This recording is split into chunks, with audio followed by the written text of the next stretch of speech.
تذکری انجام شده بود. آقا که صحبت میکردید خواهش میکنم بفرمایید، 2 مرتبه بفرمایید، صحبت دیگه هم دارید بفرمایید. بله مرسی.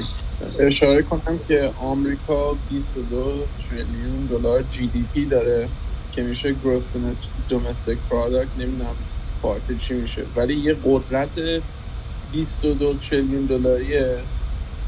از لحاظ ارتش هم چند برابر شاید کل ارتش خاورمیانه.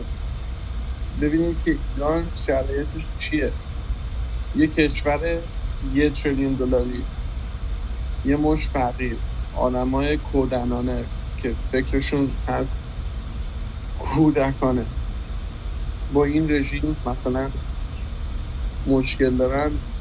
خیلی از موقعا پرابلماشون رو میخوان با حالتهای بیهوده مثلا حل بکنن، در حالتی که مشکلای ایران خیلی شدید وحشتناک‌تر، هیچ ایده‌ای ندارن. اکثر ایرانیایی که توی آمریکا زندگی میکنن هنوزم نمیفهمن که چه بلایی سرشون آمده. بله کاملا اینا رو میکروفونتون رو ببندید خواهش میکنم.